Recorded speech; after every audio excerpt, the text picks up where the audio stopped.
देखिए, कांशीराम जी की तो पूरी थीसिस ये थी कि अगर डिस्टेबलाइजेशन होगा, अस्थिरीकरण होगा और चीजें गड़बड़ाएंगी, मतलब जो है, तो उसमें उनकी पार्टी को थोड़ा मौका मिल जाएगा, उनके लिए ज्यादा अवसर मिल जाएगा। इसलिए वो ये भी कहते थे कि हम लोग अवसरवादी हैं। अवसरवादी होना कोई बुरी बात नहीं है, हम लोग अवसरवादी हैं क्योंकि हम लोगों को अवसर प्राप्ति नहीं हुए अभी तक।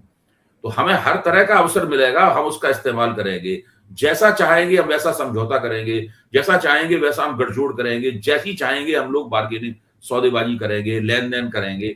और उसमें हमारा एकमात्र मकसद यह है कि दलितों को मास्टर की, यानी गुरु किल्ली, पंजाबी में कहते थे वो मास्टर की को गुरु किल्ली है, तो दलितों को गुरु किल्ली मिलनी चाहिए। और ये अंबेडकर ने कहा था कि मास्टर की जो है, सत्ता की, सत्ता जो है ना, वो सभी चीजों की मास्टर की है।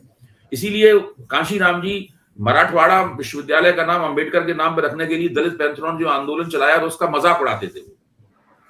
कांशीराम कहते थे ये सब क्या बकवास कर रहे हैं, हमारे पास सत्ता आ जाएगी, हम 100 विश्वविद्यालयों का नाम अंबेडकर के नाम पर रख देंगे, कोई हमें रोक ही नहीं पाएगा। तो जितना भी स्थापित दलित आंदोलन था और जितना भी स्थापित पार्टी सिस्टम था, जो पार्टी प्रणाली थी, उसको वो लगातार गड़बड़ा देना चाहते थे और इस तरीके से वो अपने आप को स्थापित लगातार करना चाहते थे। बात की उनकी जो पीढ़ी थी मायावती के नेतृत्व की, वो ये काम नहीं कर पाई, वो इस पूरी प्रक्रिया को आगे नहीं चला पाई।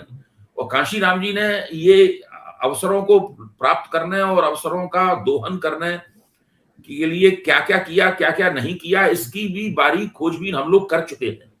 लेकिन हम लोग तरह तरह के संकोचों के कारण इन बातों को सामने रखते नहीं है कि कब उन्होंने अवसर खोए और कब उन्होंने अवसरों का सही इस्तेमाल कर पाया दलितों के पक्ष में। कांशीराम जी ने अवसर बहुत हैं।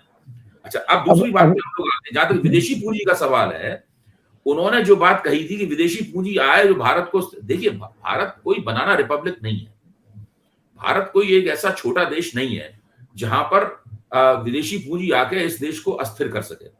भारतीय अर्थव्यवस्था में पारंपरिक रूप से विदेशी पूंजी की मात्रा हमेशा ही कम रही है और भारत जैसी बड़ी अर्थव्यवस्थाओं को प्रोपेल करने के लिए, यानी उसे एक जबरदस्त चालक शक्ति प्रदान करने के लिए विदेशी पूंजी कभी भी पर्याप्त भूमिका का निर्वाह नहीं कर सकती। वो कुछ नीतिगत मानकों के निर्धारण का दबाव तो पैदा कर सकती है, जो फोर्ड फाउंडेशन पैदा करता रहा है, जो दूसरी अमेरिकी वर्ल्ड बैंक पैदा करता रहा है, अंतरराष्ट्रीय मुद्रा कोष पैदा करता रहा है, विश्व व्यापार संगठन पैदा करता रहा है। तो जो भारत सरकार का जो नीतिगत पैकेज है, चाहे वो चंद्रशेखर के जमाने में उसने दबाव पैदा किया हो या नेहरू के जमाने में पैदा किया हो या बाद में मनमोहन सिंह के जमाने में पैदा किया हो, अटल बिहारी, वो हर सरकार उस नीतिगत पैकेज के सामने सिर झुकाती रही है।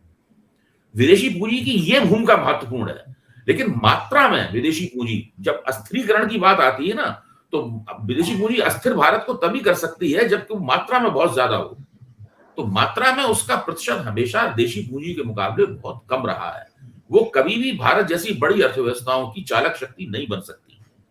आज जो समस्या है भारत के सामने यह है कि जो देशी पूंजी है वो आगे बढ़कर अपनी उन जिम्मेदारियों को निभाने में नाकाम है जो कि भूमंडलीकरण के युग में भारत की विभिन्न सरकारों ने उसको थमाई है जिम्मेदारी।